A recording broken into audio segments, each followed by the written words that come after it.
Hello everyone. आज का हमारा टॉपिक रहेगा social basis of British constitution यानी ब्रिटिश संविधान के सामाजिक आधार बताएं। जो ब्रिटेन का कॉन्स्टिट्यूशन है उसके ऊपर वहाँ की सोसाइटी का क्या प्रभाव पड़ा है, किस हिसाब की ब्रिटेन की जो सामाजिक संरचना है, किन किन वर्गों में वह बटी हुई है, क्या उसकी प्राथमिकताएं रही हैं शुरू से। और क्योंकि ब्रिटेन का तो संविधान अलिखित ही है, तो उस अलिखित संविधान के ऊपर सबसे ज़्यादा जो प्रभाव है वो परंपराओं के आधार पर ही उनका कॉन्स्टिट्यूशन चल रहा है, तो परंपराओं का ही प्रभाव रहा है। और परंपराओं को जो स्वीकृति है वो सामाजिक स्तर पर ही मिलती है। तो सदियों से जो चीज़ें निभाई जाती हैं उनको फिर कन्वेंशंस के रूप में एक्सेप्ट कर लिया जाता है, और फिर जो हो वो फ्यूचर में भी उनकी अनुपालना होती है। तो इस हिसाब से जो राजनीतिक व्यवस्था है उसके ऊपर जो सामाजिक पृष्ठभूमि है, समाज का जो आधार है, उनका प्रभाव पड़ता है। तो ब्रिटेन की जो सामाजिक व्यवस्था है, वो उसका जो इम्पैक्ट है वहाँ की जो भी कॉन्स्टिट्यूशनली चीज़ें ब्रिटेन में चल रही हैं, चाहे कोई पद है, कोई संस्था है, कोई राइट्स जो भी वहाँ पर डिस्ट्रीब्यूशन हुआ है, तो उसके ऊपर वहाँ की सोसाइटी की जो प्राथमिकताएं रही हैं, जो आधार रहे हैं, जो बेस रहे हैं, जो बुनियाद है सोसाइटी की, उनका प्रभाव अवश्य पड़ा है उसमें। तो फर्स्ट नंबर पे इसमें है जनसंख्या, सघन जनसंख्या घनत्व और शहरी समाज। यानी ब्रिटेन की जो सामाजिक व्यवस्था है उसकी यदि हम लोग बात करते हैं, एक तो सामाजिक व्यवस्था में कई पक्ष शामिल रहते हैं। किस हिसाब से समाज की हिस्टोरिकल बैकग्राउंड कैसी है, एजुकेशनल बैकग्राउंड कैसी है, एजुकेशनल वर्तमान में कैसी है, जो कल्चर है वो किस हिसाब का है, मोरालिटी कैसी है, ह्यूमैनिटी है, जो नैतिकता, नैतिक जो पक्ष है जो बड़ा इम्पोर्टेंट होता है पॉलिटिकल सिस्टम में, लैंग्वेज किस हिसाब से है, समाज के वर्गों का जो नेचर हो कि कैसा है, अमीर गरीब किस हिसाब के हैं वहाँ पे, जो नस्लीय जो स्ट्रक्चर है वो किस हिसाब का है। तो फर्स्ट नंबर पे ब्रिटेन की हम लोग जो बात कर रहे हैं, सघन जनसंख्या घनत्व और शहरी समाज। जो मोस्टली जो पॉपुलेशन है इंग्लैंड की, वो रहती है यूके की, क्योंकि हम लोग बात कर रहे हैं, क्योंकि आधिकारिक तौर पर जो नाम है वो United kingdom of great great Britain and northern Ireland. तो उत्तरी आयरलैंड और स्कॉटलैंड की अपेक्षा इंग्लैंड और वेल्स, क्योंकि इसके पार्ट की यदि हम लोग बात करते हैं यूके में जो जो आता है, तो यूके में इंग्लैंड आता है, स्कॉटलैंड आता है, वेल्स आता है, और नॉर्दर्न आयरलैंड यानी उत्तरी आयरलैंड आता है। तो इसमें इंग्लैंड की और वेल्स की जो पॉपुलेशन है, वहाँ पे जो प्रति व्यक्ति जो घनत्व है, प्रति वर्ग मील जो जो घनत्व है जनसंख्या का, वो स्कॉटलैंड और आयरलैंड की बजाय ज़्यादा है। इसके अलावा जो यदि हम लोग वहाँ के जो जनसांख्यिकी की बात कर रहे हैं, तो एशिया, अफ्रीका, वेस्ट, जो भी जैसे जो अफ्रो एशियन जो कम्युनिटी है वहाँ पे, एशिया और अफ्रीकी देशों से गए हुए जो लोग हैं, तो उन्होंने भी जो जनसंख्या घनत्व में पर्याप्त वृद्धि कर ली है। यदि आप इंडिया से ही लगाएं, तो बहुत सारे लोग जो पुराने ज़माने से गए हुए हैं, एक किस्म से लंबे टाइम से वहाँ पे गए हुए हैं, तो उनकी भी जो कम्युनिटी है, उनकी भी जो पॉपुलेशन है, वो उसमें बढ़ोतरी हो रही है। और ये चुनाव में भी वहाँ पे एक बहुत बड़ा मुद्दा रहता है कि कौन सी जो पार्टी है वो किस कम्युनिटी को अपनी साइड में कर पाएगी। तो और जो अर्बनाइजेशन वहाँ पे ज़्यादा है, जैसा मैंने बताया, तो शहरों में ही मोस्टली जो जनसंख्या है, 80% से ज़्यादा जो उनकी पॉपुलेशन है वो शहरों, बड़े बड़े शहरों में ही निवास करती है। ओके। तो सेकंड जो बेस है इनका, वो है सोशल कंपोजिशन, यानी सामाजिक रचना किस हिसाब की है उनकी। अगर सामाजिक रचना की हम लोग देख रहे हैं, तो रिलीजन का एक बड़ा प्रभाव वहाँ पे पड़ रहा है। लेकिन इतना हम लोग नहीं मान सकते जितना रिलीजन की जो इम्पोर्टेंस है, या रिलीजन बेस्ड जो एक पॉलिटिक्स इंडिया में होती है, उस हिसाब का तो नहीं है, लेकिन रिलीजन की भूमिका वहाँ पे ज़रूर है। और वहाँ पे जो ईसाई धर्म को मानने वाले लोग हैं, तो इस हालांकि जो अदर रिलीजन है वो भी है वहाँ पे, मुस्लिम हैं, हिंदू की पॉपुलेशन भी है, इसके अलावा भी जैसे अदर जो रिलीजन है उनकी भूमिका है वहाँ पे, लेकिन जो मेजोरिटी है वो क्रिश्चियन लोगों की है। और क्रिश्चियनिटी में दो जो पार्टीशन मिलते हैं, दो उनके एक किस्म से लगाओ के ब्रांचेज लगा सकते हैं हम लोग, एक कैथोलिक और प्रोटेस्टेंट। जो ब्रिटेन में बहुमत जिनका है, तो वो प्रोटेस्टेंट का है। और कैथोलिक धर्म जो है वो आयरलैंड में ज़्यादा, एक किस्म से आयरलैंड के जो लोग हैं वो ज़्यादा मानते हैं। अब आयरलैंड पहले क्योंकि यूके का पार्ट होता था, अब यूके का से अलग होने की जो वजह रही है उनकी, तो रिलीजन ही एक बेस रहा यूके से अलग होने। 1922 में जो आयरलैंड है वो यूके से अलग हो गया, लेकिन जैसे ही मैंने यूके की जो एक किस्म से फुल फॉर्म आपको बताई मैंने, तो उसके पार्ट्स में नॉर्दर्न आयरलैंड का हमने जिक्र किया है। नॉर्दर्न आयरलैंड के जो लोग थे वो वर्तमान में भी यूके के साथ ही है, लेकिन जहाँ पर जो रोमन कैथोलिक जो धर्म के अनुयायी थे, ईसाई धर्म में जो कैथोलिक अनुयायी थे, जो उत्तरी आयरलैंड के अलावा जो रेस्ट ऑफ द आयरलैंड बच गया, जिसको फ्री आयरिश स्टेट एक किस्म से उसकी आधारशिला रखी गई थी, तो उसमें जो बहुमत था वो कैथोलिक का था। लेकिन बाकी का जो यूके का पार्ट बच गया है वहाँ पे जो मेजोरिटी है वो प्रोटेस्टेंट की है, और कैथोलिक ब्रिटेन का सम्राट भी कभी नहीं बन सकता। तो बहुत सारी चीजें उनके साथ एक किस्म से भेदभाव हो रहा था, तो इस वजह से वो इसमें इस यहाँ से अलग हो गए। जहाँ तक वर्तमान में जो पार्ट्स हैं यूके के अंडर में, क्योंकि सोशल स्ट्रक्चर की हम लोग बात कर रहे हैं, तो सोशली अब भी उनमें दिक्कतें चली हुई हैं। अब जैसे स्कॉटलैंड में 2014 में जैसे वहाँ पे एक रेफरेंडम होता है, वो रेफरेंडम इस वजह से होता है कि जो लोग हैं वो वहाँ रहना चाहते हैं या नहीं रहना चाहते हैं, क्योंकि कई आधारों के ऊपर डिफरेंसेस हैं उनके अदर जो इंग्लैंड है बाकी का जो एरिया बच गया है उनके साथ।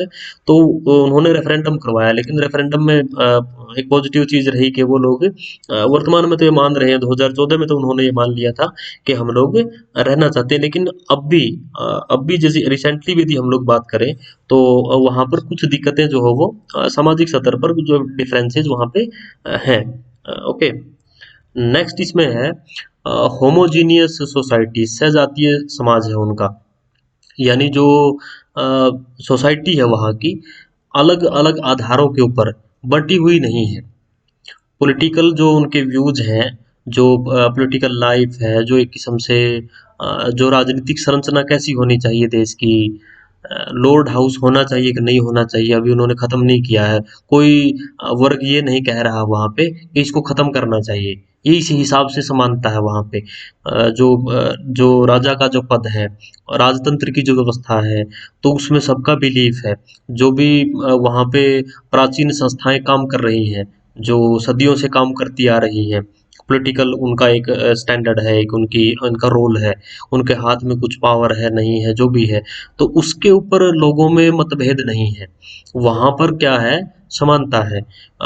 धर्म के आधार पर, कास्ट के आधार पर, लैंग्वेज के बेस के ऊपर, इन आधारों के ऊपर वहाँ पे अलग अलग कम्युनिटीज के ग्रुप्स नहीं है कि जिनमें कोई इतने बड़े मतभेद होते हों कि उनमें लड़ाइयाँ हो रही हैं।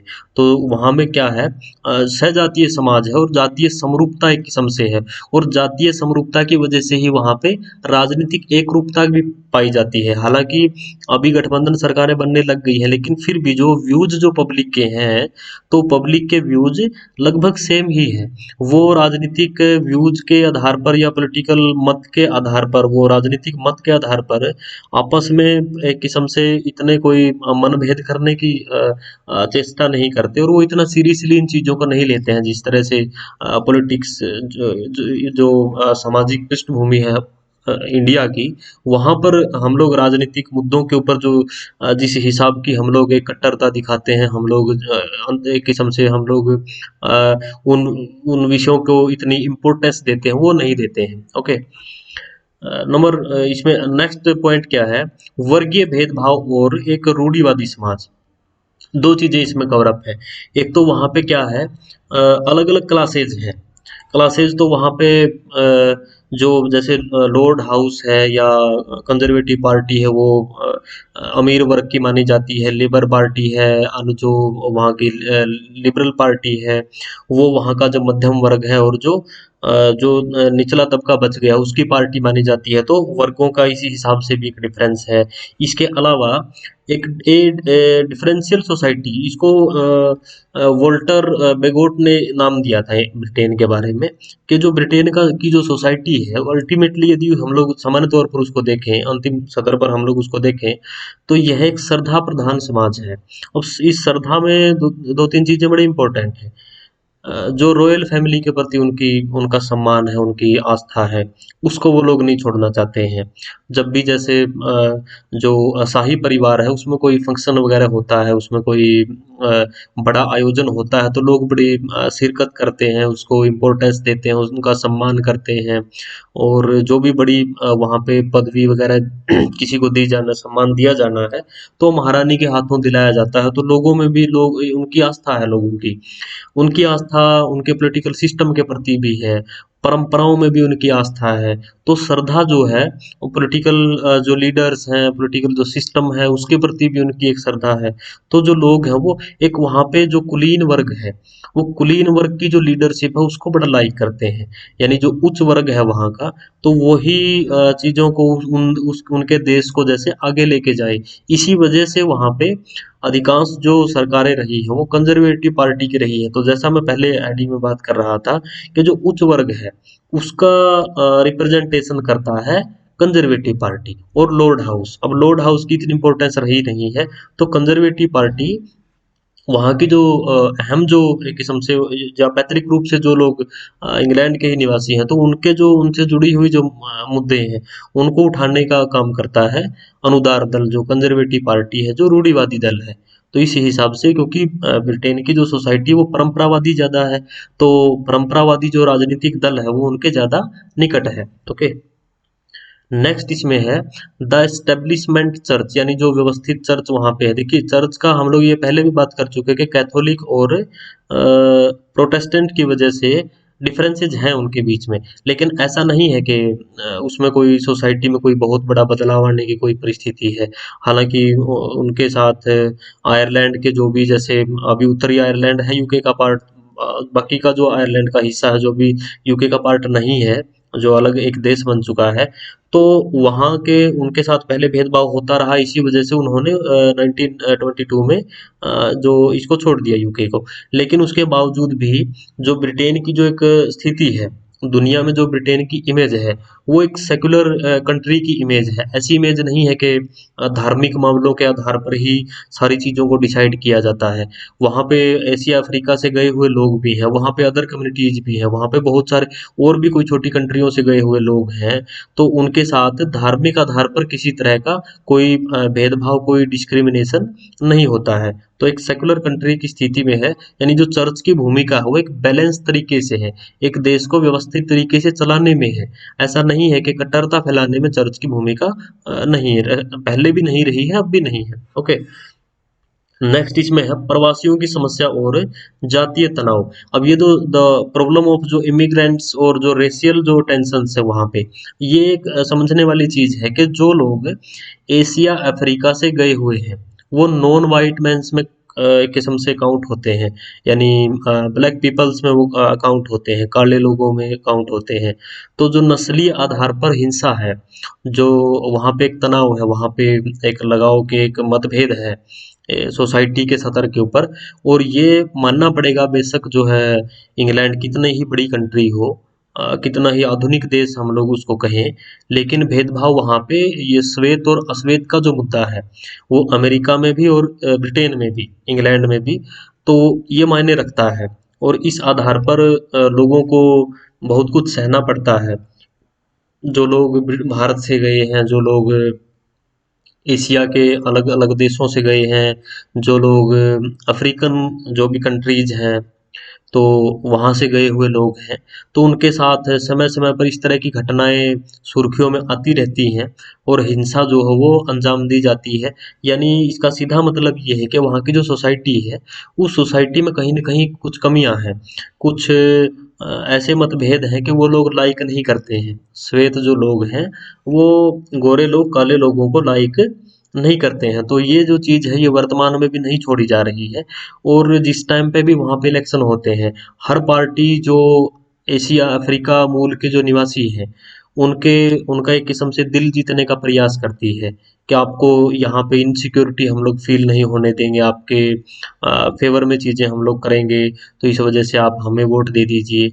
हालांकि इसके नेचर में बदलाव तो काफ़ी आया है, क्योंकि पहले जैसी कठोरता अब नहीं रही है। पहले कंजर्वेटिव पार्टी बड़ी एक किस्म से हिमायती होती थी गोरे लोगों की, लेकिन धीरे धीरे उनको भी, क्योंकि पब्लिक वेलफेयर स्टेट का एक टाइम आ गया, ह्यूमन राइट्स बड़े मुद्दा हो गया है, तो इस वजह से उनको भी अपनी पॉलिसीज में बदलाव करना पड़ा है। ओके, तो ये एक सोसाइटी में प्रवासियों की भी समस्या उनके यहाँ है। उसके बाद है शैक्षणिक ढांचा, एजुकेशनल जो स्ट्रक्चर है उनका। एजुकेशनल स्ट्रक्चर की यदि हम लोग बात करें तो यहाँ पे डिफरेंसेस हैं।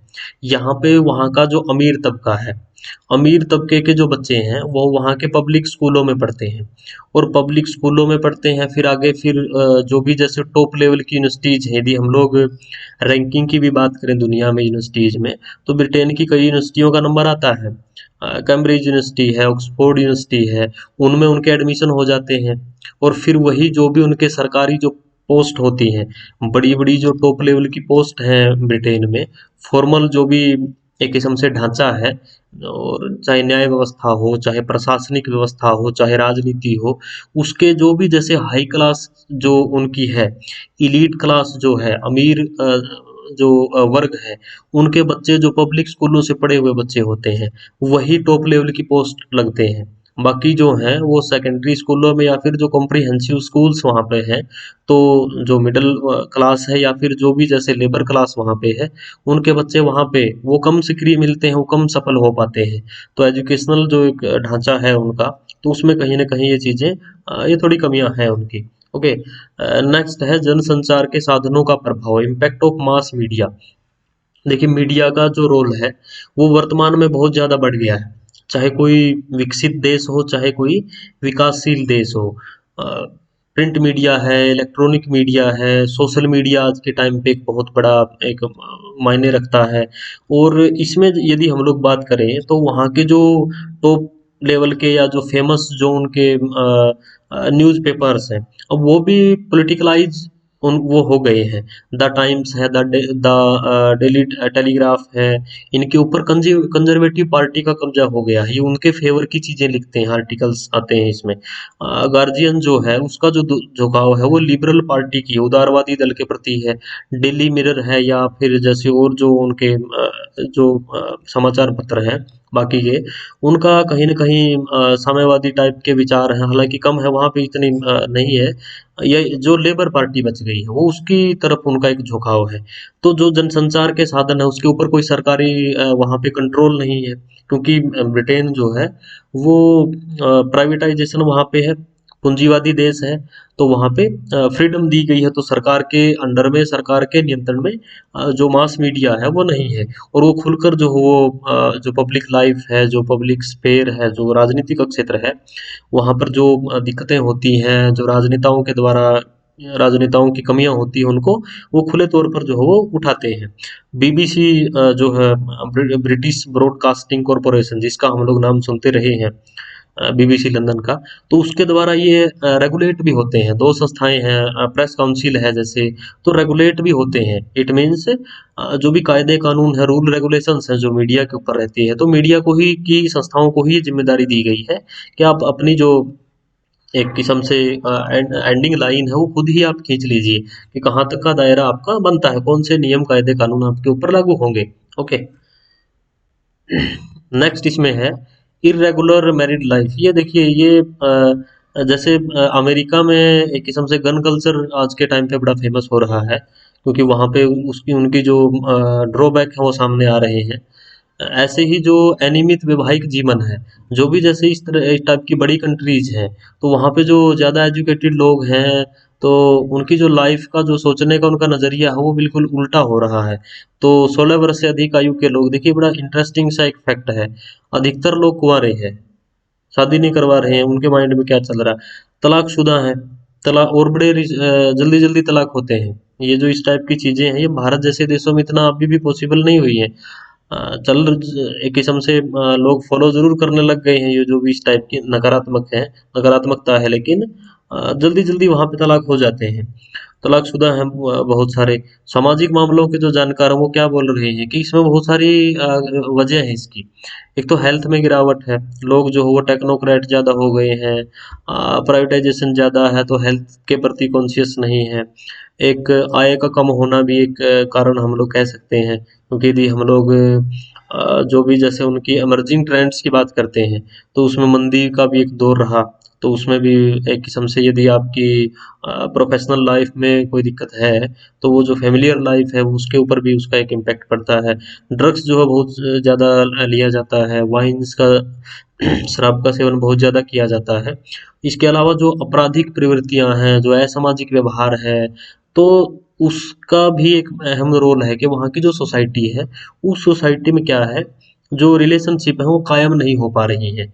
तो जो भी जैसे इस टाइप के जो लोग हैं वो ज़्यादा अनियमित वैवाहिक जीवन हो गया है, उसका जो प्रभाव है वहाँ की जो डेली रूटीन है उसके ऊपर भी पड़ता है फिर। ओके। तो ये भी वहाँ की सोसाइटी की एक एक आधार है वहाँ का। उसके बाद है पोजीशन ऑफ वुमन। ये बड़ा इंटरेस्टिंग है। स्त्रियों की जो स्थिति, महिलाओं की जो स्थिति है वहाँ पे, महिलाओं को राइट्स की यदि हम लोग बात करते हैं 1928 में वहाँ पे वयस्क मताधिकार प्रणाली लागू कर दी गई थी, यानी औरतों को भी और पुरुषों को भी वोटिंग का जो राइट है वो दे दिया गया था।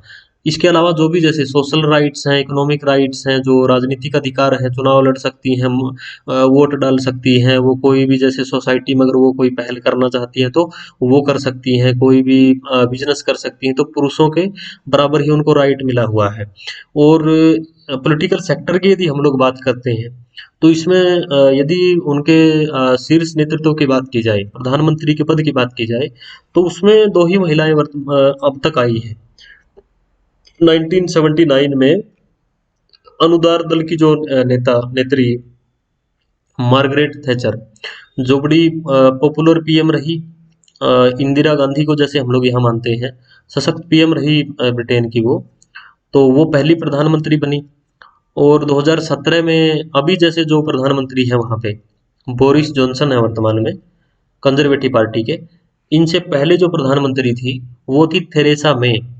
थेरेसा मे, अभी जो थेरेसा मे है ये दूसरी प्रधानमंत्री रही है। अब आप हिसाब लगा लो कि पॉलिटिकल सेक्टर में महिलाओं का की ज़्यादा जो इंटरेस्ट है उनका वो नहीं, उनकी रुचि ज़्यादा पॉलिटिकल सेक्टर में नहीं हो पाई है।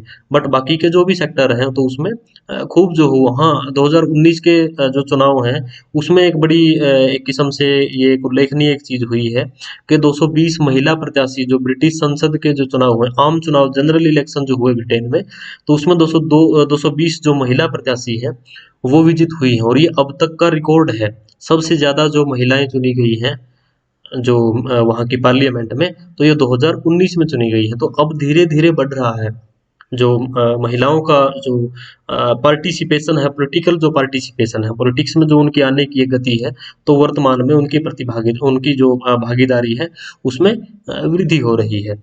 तो इस हिसाब से जो ये इसके अलावा यदि हम लोग बात करें, तो जो वहाँ का जो लिटरेचर है वो बड़ा फेमस रहा है। फिलोसोफर वहाँ के बड़े फेमस रहे हैं। यदि हम लोग कुछ एक का एग्जांपल लें तो जो इंग्लिश लिटरेचर है, विलियम शेक्सपियर है, जॉर्ज बर्नार्ड शॉ है, जॉन कीट्स हैं, पीबी शेले हैं, जॉन मिल्टन है, विलियम वर्ड्सवर्थ हैं, चार्ल्स डिकेंस हैं, थॉमस हार्डी हैं, जो बड़े नॉवल जिन्होंने काफ़ी एक किस्म से लिखे हैं। पॉलिटिकल थिंकर वहाँ के रहे हैं। थॉमस होब्स हैं, लोक हैं, रूसो है जिन्होंने सोशल कॉन्ट्रैक्ट थ्योरी दी, सामाजिक समझौते के सिद्धांत के ऊपर खूब लिखा है इन्होंने। और जेएस मिल हैं, उपयोगितावादी विद्वान रहे। टीएच ग्रीन हैं, लास्की हैं। इसके अलावा भी बहुत सारे ऐसे हैं जो राजनीतिक जो दर्शन है, जो पॉलिटिकल फिलोसफी है, जो राजनीतिक सिद्धांतकार रहे हैं, या फिर सोसाइटी से जुड़े अन्य पक्षों के ऊपर उन्होंने खूब लिखा है। तो इसका प्रभाव भी ये बड़ी ये उच्च कोटि की एक श्रेणी उनकी एक रही है। जैसे हम लोग इंग्लिश लिटरेचर की बात कर रहे हैं, तो ऐसे ही समाज की जो अन्य जो विधाएं हैं उसमें भी उन्होंने पूरा जो वो पार्टिसिपेट किया है। तो ब्रिटेन की जो सामाजिक व्यवस्था है अ, वो जिस हिसाब की है वो बड़ी अनोखी सी है, और उसमें बहुत सारी चीज़ें हैं। तो वहाँ की जो भी जैसे राजतंत्र की ज़रूरत रही है, या फिर वहाँ लोगों का जो नज़रिया है वो चेंज होता रहा है, जो भी वहाँ पे लिखित में चीज़ें नहीं हैं, तो इनसे इनका जो भी जैसे सोशल कॉन्टेक्स्ट है, सोशल जो बैकग्राउंड है वो इन्हीं चीज़ों से तय हुई है और इन चीज़ों ने प्रभावित किया तभी जो है वो राजनीति यहाँ तक वहाँ उनकी पहुँची है। Okay, thank you.